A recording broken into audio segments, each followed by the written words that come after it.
Ապրիլի 21-ից մայիսի 8-ը մեկնարկում է Արմոնո 23-րդ փառատոնը։ Արմոնո փառատոնի տնօրեն Մարիաննա Մխիթարյանը արդեն մեր տաղավարում է։ Բարի լույս Տիկին Մխիթարյան։ Բարի լույս։ Լավ եք։ Այո։ Դե ասես փառատոնը երբ մեկնարկում է, հատկապես դուք պետք է լավ լինեք։ Այո։ Ու ասում է ուժով լի։ Այո։ Այս տարի ինչ է սպասվում մեզ։ Դե այս տարի եկեք խոսենք մեր արդյունքներից, որովհետև մենք նոյեմբերին հանդիպեցինք ձեզ հետ, նոյեմբերի կեսերին, եւ դրանից հետո լիքը իրադարձություններ եղան, որովհետև ես կարող եմ ասել, որ մենք տենց անցած Արմոնո պլասից հետո արդյունքները հետևյալն են, որ Արման Մաթևոսյանում, հիմա մենք տեսանք այդ փոքր կլիպում, մեկնում է Մակեդոնիա մայիսի կեսերին, վաղը մեկնում է Էմիրատներ փառատոնին եւ ստացավ Արտավազդ մրցանակաբաշխության ժամանակ լավագույն երիտասարդ դերասան։ Արմեն Քուշկյանը նույնպես ստացավ մրցանակ որպես հատուկ մրցանակ Արտավազդի մրցանակաբաշխության ժամանակ, ունի լիքը հրավերներ, Կապանում դա առաջ հյուրախաղ էր փառատոնի շրջանակում Կապանում եւ հիանալի անցավ ներկայացումը եւ ինչու՞ չէ հիմա Նարինե Գրիգորյանը իր Գոմեշով եւ Ճամպրուկը իմ ընտանիք ես դեռ չեմ արթնացել երևի գիտեք իմ ընտանիքը իմ Ճամպրուկում ներկայացումով գտնվում է Միացյալ Նահանգներում այդպես որ ես եւս մի անգամ ուզում եմ ասել որ Արմոնոն այն հարթակ է որ ստեղծում է մի հնարավորություն դերասանների համար ցուցադրել իրենց թե երիտասարդ դերասաններին թե ավելի պրոֆեսիոնալ դերասաններին եւ ստեղծել մի պրոդուկտ մի արդյունք որով կարող ես շրջագայել ամբողջ աշխարհով մեկ եւ իմանալ թե ով ես դու եւ ստեղծել ինքդ քեզ եւ այո դրանից հետո Արմոնոն աջակցում է օգնում է հնարավորություն է տալիս եւ կյանք է բաց թողնում Հետաքրքիր է Արմոնոյի շրջանակներում, եթե մենք փորձենք այսպես ասած վերլուծություն անել, հա, մեր ներկայացումների այսօրվա որակական, սկսած բեմադրությունից, վերջացրած պիեսի ընտրությունից, հեղինակից, իրենք իրականում ի համեմատ, ես չգիտեմ ինչքան տարի հետ գնամ, որ կարողանամ ձեզ հարցնել, ինչ համեմատություն կա որակի եւ ընտրված պիեսների։ Ասեմ ձեզ, եթե սկզբներում դա մի քիչ ոնց որ ասում են Սամսիբե ռեժիսոր էր, հիմա բոլոր ներկայացումների վրա աշխատում է մի թիմ, այսինքն կարևոր չէ, ներկայացումը մոնո է, դուետ է, թե ինչ է, կարևորը լավ ներկայացում լինի։ Բեմում կարող է 100 հոգի լինել, բայց ներկայացումը վատը լինի եւ ներկայացում չլինել։ Իսկ մի հոգի բեմում կարող է ստեղծել այդ տեսակ ներկայացում, որ արժի 100 հոգի։ Հաստատ։ Այո։ Տիկին Մխիթարյան, այ երբ մենք ասում ենք լավ ներկայացում։ Այսօր էլ հեմրացման ներկայացումների պակաս չունենք եւ կոմերցիոն ներկայացումների անշուշտ, այստեղ մենք կոմեդիաներին էլ են որ ասում են պակաս չենք տալիս, բեմադրում ենք, բայց իրականում եթե մենք խոսենք սովորական հանդիսատեսի մասին, ով ոչ ռեժիսոր է, ոչ դերասան է, որն է լավ ներկայացումը, որ եթե գալիս է հանդիսատեսը, բացի այն զգացականից, որ ինքը իր հետ պիտի տանի, որովհետև կարող է մարդը չունենալ շատ խորը ներողություն արտահայտությանս ինտելեկտ եւ իր համար ամենապրիմիտիվ ներկայացումն էլ լինի շատ տպավորիչ։ Իրականում այսինքն այդ համեմատությունը մեզ համար քիչ է։ Մասնագետի աչքով այդ դեպքում ոնց հասկանանք, որ ներկայացումը լավն է կամ որակյալ է։ Դե ամեն մեկիս համար մի ներկայացում, այն ներկայացումը, որը միգուցե ինձ համար լավն է, ձեզ համար լավը չլինի, եւ հետաքրքիր, ոչ թե լավը, հետաքրքիր, ինձ թվում է բոլոր դեպքերում այ գրական նյութը դա շատ կարեւոր է, որովհետեւ մենք հիմա վերցնում ենք եւ միգուցե ադապտացնում ենք մեր իրականության տարբեր գործեր, բայց եւ դրանով մենք մեկ-մեկ հոգին ենք այդ պիեսի, այդ գործի դուրս բերում Եվ դառնում է ուղակի, սենց ուղակի մի ինչ-որ բան, որ դերասանները նաև պիտի ունենան նյութ խաղալու։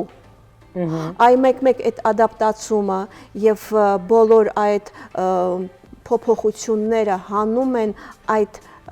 կերպարը, որ դերասանը պիտի խաղա։ ստեղծագործի եւ դրանով երևի մոնոներկայացումները մանավանդ մոնոներկայացումները այ գրական նյութը շատ կարեւոր է որովհետև դու վերցնում ես եւ դառնում ես այդ կերպարը եւ այդ կերպարով դու հարստանում ես եւ հարստացնում ես այս կերպարը։ Նույնը եւ մեծ ներկայացումներում բնականաբար ինչքան ավելի հետաքրքիր է գրական նյութը եւ հետաքրքիր է կերպարը, այդքան դերասանի համար ավելի հետաքրքիր է թե բեմադրիչի ըստիս եւ ավելի հետաքրքիր եւ ավելի ընդլայնված ստացվում է ներկայացումը, այլ ոչ թե ուղղակի սենց սխեմատիկ, ինչ որ ստեղ ծիծաղեցինք, ստեղ սենց արեցինք, չէ։ Չէ։ Դա պետք է ունենալ նյութ, որպեսզի դերասանը աճի նաեւ այդ նյութով, խորացնի իր հոգին, թե ինքը աճի, եւ դա կարեւոր չէ, դա կոմեդիա է, կոմերցիոն ներկայացում է, շատ խորը փիլիսոփայական, դա կարեւոր չէ, կարեւոր է այն կերպարը, որը պիտի լինի հետաքրքիր եւ խորը։ Հետաքրքիր հանդիսատեսի համար, որովհետև եթե դերասանը անհետաքրքիր է եւ ուղակի պրիմիտիվ կերպար է ստեղծում, ինքը անհետաքրքիր կլինի, թե հանդիսատեսի համար, թե ինքն իր համար։ Այդ միանշանակ այդպես է, հատկապես երբ մենք սիրում ենք հիմա վերցնել օտար գործեր։ Այո։ Եվ իրականում այդ կրճատումների արդյունքում, որովհետև այսօր մարդիկ երկար չեն նայում ներկայացում, բնականաբար այդ ժամային տևողությունը մի տեսակ փորձում ենք ադապտացնել, հա, այսօրվա ինստագրամյան գիտակցություն ունեցող երևի մարդկանց ու անդադ մեզ թվում է, որ 1 ժամը հերիք է, լավ ժամ ու կեսը հերիք է, եւ այդ կրճատված գործի արդյունքում դերասան անգամ չի հասցնում աճել, գալ ինչ որ մի Եկեք այդ թեմաներին չխորանանք, մենք կարող ենք հիմա, այո, շատ բարդ թեմա է, հիմա կարող է ինչ որ մարդիկ այն կողմ նստած մտածեն, որ մենք իրանց մասին ենք խոսում, բայց ոչ, ընդհանրապես ենք խոսում։ Դե հիմա տեսեք, այսօր որ ասում են 2-2.5 ժամ ներկայացում, ասում են ո՞ց, այդ շատ երկար տևողություն է, բայց իրականում եթե լավն է, դու չես էլ զգում, որ այդ ժամերն անցնում են։ Բայց ինչ անել, հարմարվել այսօրվա իսկապես այսպես ասած այս ինստագրամյան թելադրած այդ ձևաչափին, որը անդադ մեզ տիպում է կարճ ինչ-որ բաներ տեսնել։ Գիտեք ինչ, եթե մենք վերադառնանք ինստագրամին, ինձ թվում է մի ժամն էլ արդեն շատ է։ Մենք պիտի 3 րոպե նայենք եւ ու վերջ։ Միգուցե այդ տեսակ ներկայացումներ կլինեն, ես չգիտեմ, միգուցե մենք դրան ենք գնում, բայց բոլոր դեպքերում մենք ունենք այն, ինչ ունենք եւ վերադառնալով մեր բուն նյութին, ասեմ, որ այո, մոնոներկայացումները դրանով էլ, որ դա 45 րոպեից մի ժամ եւ դա էլ հանդիսատեսին ներկայացումը բոլոր դեպքերում մոնոներկայացումը, դա եւ լույսն է, ձայնը, ձևավորումը, զգեստը, այսինքն դա ամբողջական է, ներկայացումը պիտի լինի ամբողջական, այսինքն ստիլիստիկան ներկայացման պիտի հետաքրքիր լինի, պիտի գրավիչ լինի, պիտի թե որովհետեւ այո, մենք ապրում ենք այն դարում եւ ձայնը, լույսը եւ ձևավորումը օգնում են, այսպես ասած, sense մատուցում են դերասանին։ Եվ դա մեծ ներկայացում լինի, փոքր ներկայացում լինի, դա շատ կարեւոր է։ Այդ թիմային աշխատանքը, որովհետեւ այո,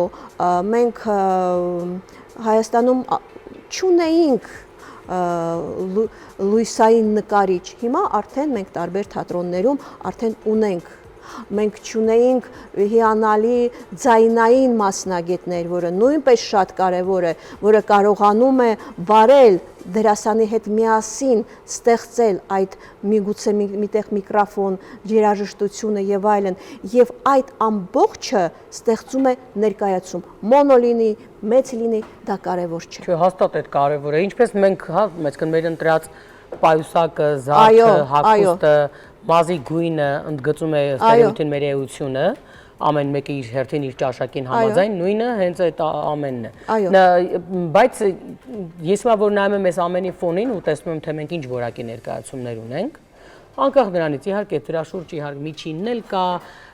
հեշտ մարսելի պրիմիտիվ ներկայացումներ էլ կան, բայց սրա կողքին արի ու տես, որ ոչ մի կերպ են որ ասում է չի նահանջում, մենք իսկապես շատ լուրջ ներկայացումներ ունենք, լուրջ դերասաններով։ Եվ եթե մենք խոսում ենք հատկապես մոնոների մասին, որը ես անգամ գոված ժամանակ ասում եմ, որ ամենադժվար բանն է դերասանի համար,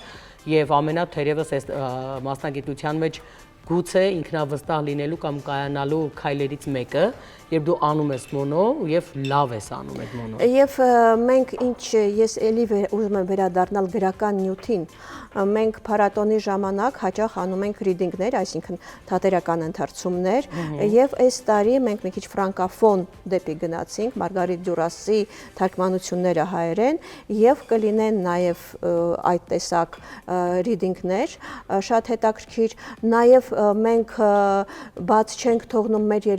երեխաների համար, մենք միշտ ունենում ենք ներկայացումներ։ Եվ այս տարի նույնպես մեր շատ դուք կլիպում երևի տեսաք, տրեյլերում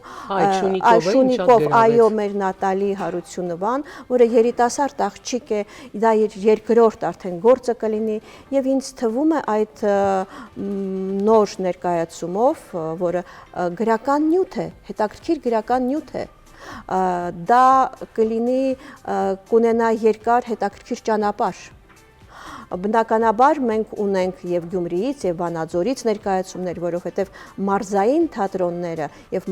մարզերում աշխատող մեր գոլեգաները նույնպես շատ կարեւոր են եւ իրենք ստեղծում են հետաքրքիր եւ շատ պրոֆեսիոնալ աշխատանքներ։ Դրա համար դա նույնպես փառատոնի համար միշտ շատ եւ շատ կարեւոր է եւ բնականաբար միջազգային ծրագիրը մենք կունենանք 8 երկրից ներկայացումներ, դա կլինի եւ Ֆրանսիան, Լեհաստանը, Ռուսաստանը, Ռումինիան, Իրանը, Վրաստանը, Գերմանիան եւ գիտեք ինչ այդ մենք բնականաբար քանի ներկայացում է լինելու 23 թե 25 մի խոսքով այդ թիվը մի քիչ այո շատ է եւ բնականաբար այո եւ իրանք շատ հետաքրքիր նյութեր են տալիս եւ ցույց են տալիս թե ինչպես կարելի է տարբեր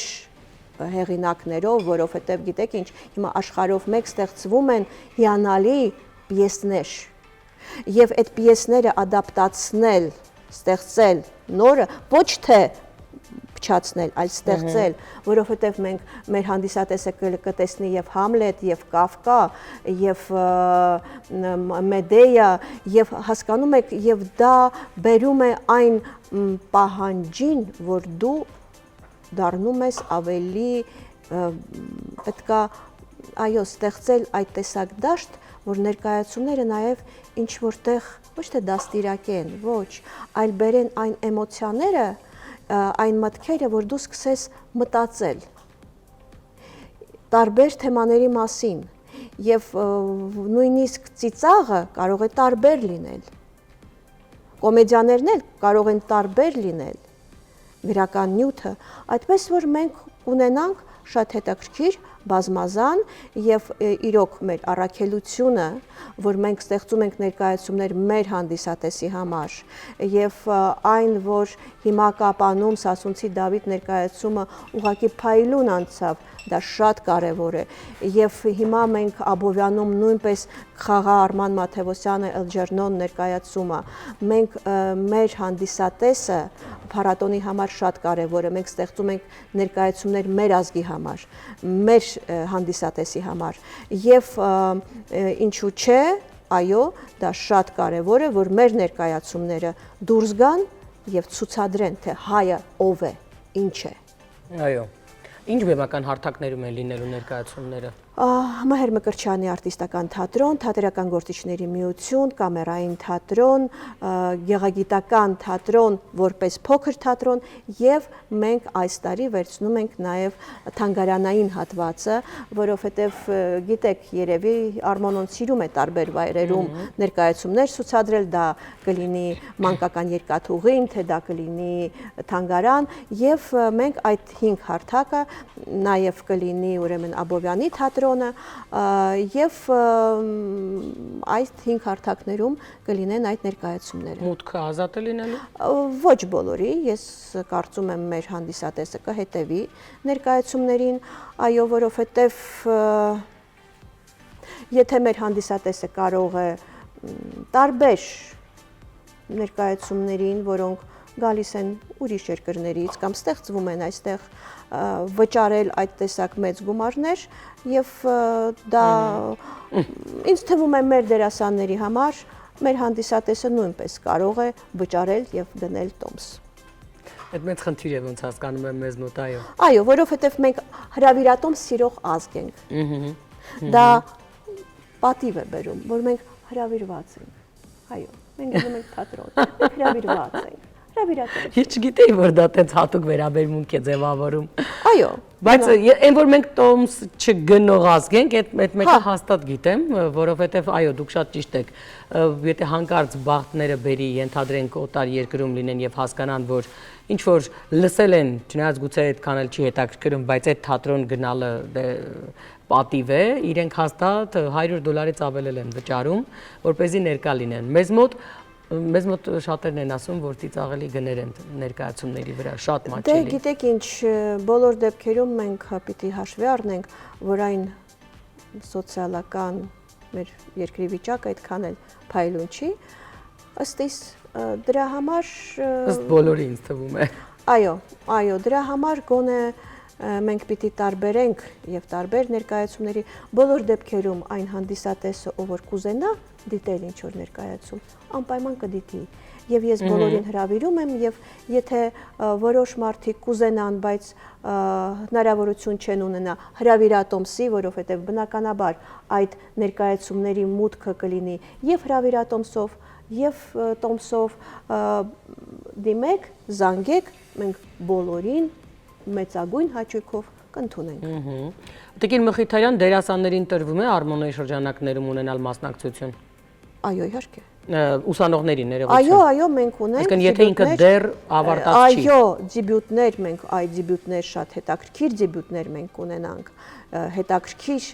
եւ ինձ թվում է այո, ուսանողների համար մանավանդ մոնոն դա շատ կարեւոր է, որովհետեւ իրենք կարողանում են այդ զգացողությունը, որ դու վերցնում ես դահլիճը, գրավում ես ու պահում ես։ Մոնոյի ժամանակ դա շատ շատ դժվար գործ է։ Դժվար գործ է, բայց եթե դու դա չես անում, եթե դու դա չես սովորում անել, դու արդեն կներես դերասան չես։ Հետաքրքիր է, շատ հաճախ ընկերներից լսում եմ, որ մենք շատ, այսինքն են մարդիկ գոնե որպես հանդիսատես, եթե հայտնվում են դահլիճում, շատ հաճախ ասում են շատ ավելի պարկեշտ են, որովհետև կարող է վատը լինել, դուրս չգալ, բայց մնում են, անհարմար են զգում դուրս գալ։ Ասում են, որ դրսում այդ դեմոնստրատիվ դուրս գալը չհավանության դեպքում շատ ավելի ընդունված է։ Այդ ճիշտ է, այդպես է։ Որտեղ կոնկրետ։ Դե չգիտեմ, օրինակ Ռուսաստանում ապրող իմ շատ ընկերներ ասում են, որ մենք կարող ենք մեզ թույլ տալ դուրս գալ, որովհետև դրանով նաև ինչ որ առումով ցույց ենք տալիս, որ լավը չէ։ Մենք որպես հանդիսատես մեզ այդ առումով պարկեշտ ենք պահում։ Գիտեք ինչ, ես կարծում եմ, չգիտեմ, ճիշտ ասած, կոնկրետ Ռուսաստանում բոլոր դահլիճները միշտ այդ աստիճանի լեփլեցուն են եւ այնտեղ կան տենց փառատոներ։ Դե կարող է, այո, ես բան չունեմ ասելու, կան վատ ներկայացումներ, կան լավ ներկայացումներ։ Ինձ թվում է մեր հանդիսատեսը շատ հետաքրքիր հանդիսատես է, շատ պահանջկոտ հանդիսատես է։ Այո, եւ ինձ թվում է բոլոր դեպքերում Արմոնո փառատոնը գոհացնում է, այսինքն ցանկացած հանդիսատես գտնում է գոնե մեկ ներկայացում, որը կհիշի մինչեւ հաջորդ փառատոնի սկիզբը։ Չէ, դե այն որ ասում եմ, մենք շատ որակյալ ներկայացումներ ունենք այսօր, այդ անկախ է ստեղծված իրավիճակից ինչքան է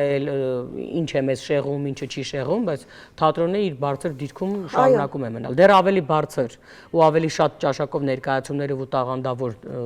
բացահայտված դերասաններով, քան երևի թե կարող էինք կարծել։ Իրականում եթե մենք հիմա փորձենք, այսպես ասած, հասկանալ ոնց եղավ, որ թատրոնը կարողացավ իր դերն ու նշանակությունը պահել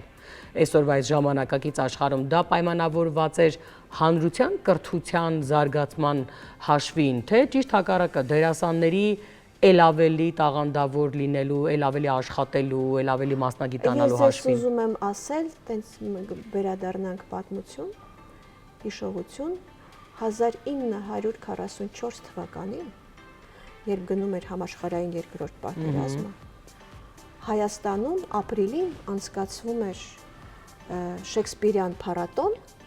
դուք չգիտեիք, Շեքսպիրյան փառատոն եւ 6-րդ համամիութենական կոնֆերանս նվիրված 380-ամյակի Շեքսպիրին։ Դահլիճները լեփլեցուն էին եւ նաեւ ներկայացումներ էին գնում, եկել էին տարբեր շեքսպիրագետներ, տարբեր համամիութենական ինչ որ եւ դա անցնում էր եւ այդ անցկացվում էր Սունդուկյանի թատրոնում, օպերայի թատրոնում եւ միկրոֆոնները դրված էին հրապարակներում եւ Լևիտանի ձայնի հետ համատեղ գնում էր այդ կոնֆերանսը եւ մեր ազգը իրոք թատրոն սիրող ազգ է։ Եվ գիտեք ինչ, դա շատ սպეციფիկ է, դա շատ նորմալ է, որ մեր ազգը ունի եւ Համլետներ, եւ Ջուլիետաներ, եւ Օֆելիաներ, Լաերտներ։ Գիտեք, վերջերս կապանից որ վերադառնում եմ, ես տեսա փոքրիկ քաղաք չէր, գյուղ չէր, Համլետավան։ Դա մեր ազգի մեջ կա թատրոն սիրելը։ Եվ միգուցե դա է նաև պատճառը, որ մենք շատ բծախնդիր ենք այդ հարցում։ Միգուցե նաև դա է պատճառը, որ մենք ավելին ենք ուզում։ Ես կարծում եմ դա արդեն մեր գեների մեջ կա։ Հետաքրքիր է, ես օրինակ չգիտեի, որ այդ ժամանակ դեռ մենք կարողացել ենք ունենալ նման փառատոն։ Այո, եւ դա եւ Աճեմյանի ներկայացումներ եւ էլի եւ դա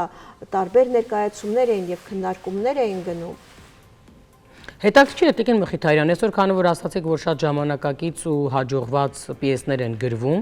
ժամանակակից հեղինակների ու շատ են իմիջիայլոց բեմադրվում, ես ոնց նայում եմ։ Իրականում այսօր օրինակ անդրադառնալ այն դասականներին դա նահանջել է։ Գիտեք ինչ, ամեն ինչ նաև կախված է ֆինանսներից, որովհետև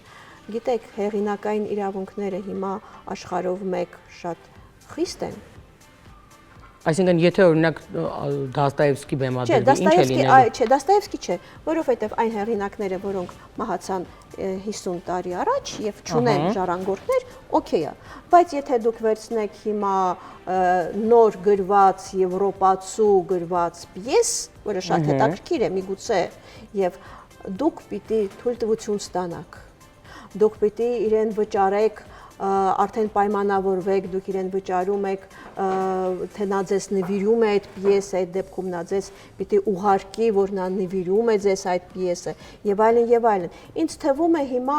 այդ տենդենսը, որ նաեւ Հայաստանում ադապտացնում են կամ միքսում են ինչ որ տարբեր պիեսներ, այն նստած նայում ես ներկայացում, ահա, այս դրվագը այս պիեսից է, այս դրվագը այս Այսինքն դա միայն խուսափելու համար է։ Նաեւ Բայց ո՞նց են իմանալու, ենթադրենք ֆրանսիացի որևէ հեղինակ, ինչ կարող է իմանալ, որ այստեղ ինչ որ X թատրոնում բեմադրվել է իր պիեսը։ Շատ հանգիստ, գիտեք ինչ, հիմա աշխարհը շատ փոքր է դարձել, դաշտը շատ փոքր է դարձել եւ գիտեք ինչ, շատ լավ էլ իմանում են։ Հետո իմացողներ։ Ես չգիտեի, որ այդպես խնդիրներ կան։ Դա լուրջ խնդիր է, դա լուրջ խնդիր է, նաեւ օգտագործել երաժշտություն։ Երաժշտություն, այո, շատ ավելի խնդրահարույց է այսօր։ Նաև պիես, եթե, այսինքն պիեսը դրա համար են նաև ադապտացնում Հայաստանում։ Պարզապես հեղինակային իրավունքներ չճանաչելու, չվճարելու համար։ Այո։ Ես մի ամիս առաջ նայում էի մի պիես, սկիզբը ինձ շատ համար հասկանալի մի պիես էր, հետո անցան մյուսի, հետո անցան երրորդի ու միքսեցին, եւ հանդիսատեսը սենց նայում էր, բայց ինձ համար դա լավ էին խաղում, բան չասեցի։ Բայց գրական նյութը դերասանների համար ես կրկնվում եմ, բայց դերասանի համար շատ կարևոր է այն նյութը, որը նա իր մեջ հարստացնում է իր հոգին։ Այսօր երբ մենք խոսում ենք կոմեդիայի ժանրից, հետաքրքիր է, որ կա այդ խնդիրը, այն որ ասում են պարտադիր ծիծաղեցնել հանդիսատեսին։ Այսինքն տրյուկներ կիրառել, գուցե մի քիչ էլ հայկական մենտալիտետին համահունչ, ու դու հասկանում ես, որ այնուամենայնիվ օրինակ, հա, ֆրանսիական հումորը հեչ կապ չունի մեր հումորի հետ։ Շատ տարբեր են իրենք եւ ընկալումն էլ է շատ տարբեր, բայց մենք անընդհատ փորձում ենք, այսպես ասած, ընդունել, որ մեր հանդիսատեսը դե հայ է, եւ ինքը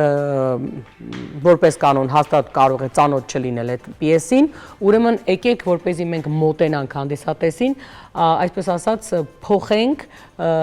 այդ աղն ու բիբարը դարձնենք հայկականին բնորոշ, որպեսզի մեզ պարզ լինի։ Այս սա ճիշտ ձևաչափ է։ Այդ դեպքում պետք է իրոք մենք մտածենք եւ որպեսզի լինեն հետաքրքիր հեղինակներ։ Հա, ես մոռացա ասեի, դեպ մենք ունենենք շատ հետաքրքիր Արմենո Սիսյանը, հետաքրքիր մեր ժամանակակից շատ գեղեցիկ կին եւ լավ դրամատուրգ եւ պոեզիայի հեղինակ, նա ինքը կխաղա իր պիեսը։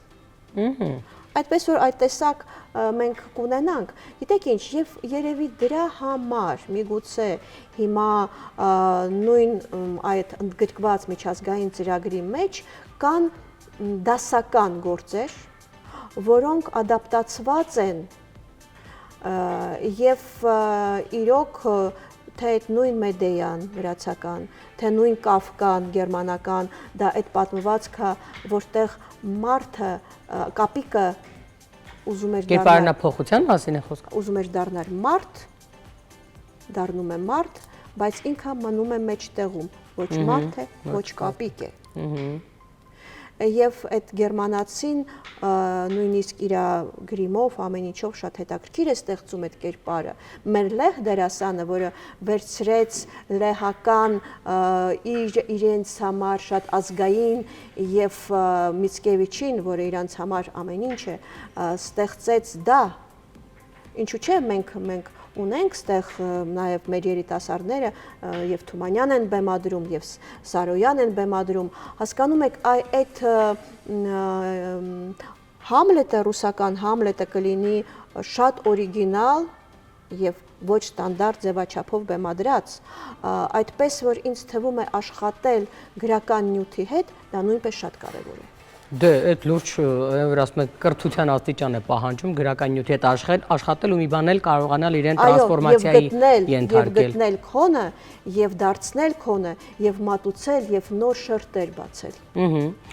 Ինչ եք կարծում, եթե մենք խոսում ենք առասարակ մոնոներկայացումների մասին, դա դերասանին ինչ որ առումով ուրիշ փուլ մասնագիտական տեղափոխում է։ Այո, անկասկած։ Անկախ դրանից անգամ լավ է թե վատ է ստացվել, բայց անկասկած դա դերասանի մեջ ստեղծել, աշխատել այդ թիմային աշխատանքը եւ զգալ ինքդ քեզ կենտրոնում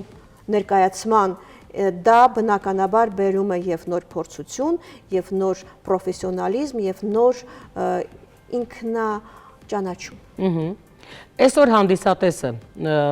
վստահ եմ, որ դուք հաստատ ավելի մոտ եք, հա, այդ տեսնելուն։ Ինչ է ուզում իրականում տեսնել։ Ինքը ուզում է տեսնել հումոր բեմում, թե ինքը ուզում է տեսնել շերտեր, ենթատեքստեր ունեցող ներկայացում։ Գիտեք ինչ վերաբերում է Երևանին, մի պահ եկավ Երևանում, որ այդքան այդ կոմեդիաները այդքան շատ էին, որ իրանք իրար սպանեցին։ Եվ իրոք, գիտեք ինչ, կա մի այդ տեսակ տեսություն, որ Ռուբեն Բաբայանն է միշտ սիրում ասել, որ դա եթե ես գնում եմ թատրոն եւ ես տեսնում եմ եւ չեմ հավանում այս ներկայացումը, ես չեմ ուզենա գնալ ուրիշ ներկայացում դիտել։ Իսկ եթե ես հավանեցի այս ներկայացումը, ես անպայման կուզենամ գնալ նայել եւ այս ներկայացում եւ այն։ Այսինքն մենք բոլորս ստեղծում ենք մենք ոչ թե կոնկուրենտներ ենք, միջավայր ստեղծող ենք եւ այդ միջավայրի մեջ ինչքան շատ լինեն լավ ներկայացումներ, այդքան լավ կլինի եւ կբարձրանա որակը ներկայացումներ։ Այդ հաստատ, այն որ միջավայր կարող է ստեղծել, դրանով կարող են դնել մրցակցություն, չգիտեմ, ինչ ուզում են դնեն։ Բայց բոլոր դեպքերում այդ միջավայրը, որտեղ ստեղծվում է եւ ծնվում են նոր մտքեր, իրոք դա պիտի լինի շատ ստեղծագործական եւ պրոֆեսիոնալ միջավայր։ Տիկին Մխիթարյան ամփոփելով թույլ տվեք հարցնել, Արմոնոն արդեն քանի որ տարիների վեր ունի իր առաջարկները, հրավերները ամենատարբեր երկրների, հա, դերասաններին ու թատրոններին։ Իրենք արդեն վստահ եմ շատերը ճանաչում են, արդեն մեծ վստահությամբ են գալիս եւ դրանց թիվը մեծանում է երկրների։ Գիտեք ինչ, նաեւ կախված է, մենք ընտրում ենք ներկայացում, մենք լիքը հայտեր ենք ստանում եւ մենք ընտրում ենք այն ներկայացումները, որոնք հետաքրքիր կլինեն մեր հանդիսատեսի համար։ Այո, մեծանում են, հայտերի քանակն է մեծանում եւ այլն, բայց այո, մենք բոլոր դեպքերում կան օրեր, կան ֆինանսավորում, այո, կան նաեւ ավիատոմսերի գներ, որովհետեւ մենք չենք հոգում ավիատոմսեր, ինձ Լիտվայից շատ հետաքրքիր ներկայացում պիտի գար, բայց ասեցին, որ կներես մենք կարող ենք այդ նույն գումարով գնալ Ավստրալիա կամ Լոնդոն եւ 2 շաբաթ ապրել։ Այո, այդպես որ նաեւ Այդ այստեղ մնալը եւ ավիատոմսը այդ բոլորն Չէ, ավիատոմս իրան գալիս են իրանց հաշվին, բայց Երևան հասնելը դա բավականին թանկ հաճույք է։ Մենք թանկ քաղաք ենք, թանկ երկիր ենք։ Դե մենք ամեն ինչով ենք հիմա թանկ տիկին Մխիթարյան։ Մեզ մոտ չգիտես ինչու ասում են Անգլիային հավասար տան գներ ունենք, մթերքների գներ, հագուստը չասեմ, հագուստը մենք ոչ միայն անցել ենք, իրենք զարմացած են, խղճում են արդեն մեզ այդ առումով։ Այդպես որ ես շատ ուրախ եմ, բոլոր դեպքերում ընտրված են շատ հետաքրքիր պրոֆեսիոնալ, շատ տարբեր երկրների, տարբեր մոտեցումների, տարբեր լեզուների ներկայացումներ եւ մեր հանդիսատեսը կկարողանա տեսնել մոնո ներկայացումով այն, ինչ կատարվում է տարբեր երկրներում։ Որտեղ կարող են մարդիկ հետևել օրերին եւ հարթակներին։ Մեր կայքում, մեր Facebook-յան էջում, մեր Instagram, այո։ Իսկ ես սիրելի հեռուստադիտողներ եւս մեկ անգամ հիշեցնեմ, որ Արմոնոն ապրիլի 21-ից մայիսի 8-ն է, մեկնարկում է ապրիլի 21-ից, հարթակների մասին ոնց հասկացաք կարող եք կայքից ծանոթանալ եւ իհարկե բացահայտել ոչ միայն մեր տաղանդավորներին, որովհետեւ վստահ եմ շատ տաղանդավորներ են այնտեղ ներկա լինելու, այլ նաեւ այո կարողանալ մի քիչ էլ աշխարհին մոտ լինել, տեսնել թե իրենց մշակույթում ինչ է տեղի ունենում։ Ձեզ շնորհակալ ենք, որ մեր հյուրն էիք։ Շնորհակալ եմ։ Քաջ առողջություն, որ կարողանաք Արմոնոն դեռ երկար տարիներ տանել ու այլ ավելի մեծացնել։ Հուսանք այդ ավիատոմսերի գները քիչն են ի վերջո մի քիչ։ Ձեզ հաջողություն ենք մաղթում։ Մենք ենք շնորհակալ սիրելի հեռուստադիտողներ, այս պահին գովազդ, որից հետո կշարունակենք կդիմավորենք մեր հաջորդ հյուրերին։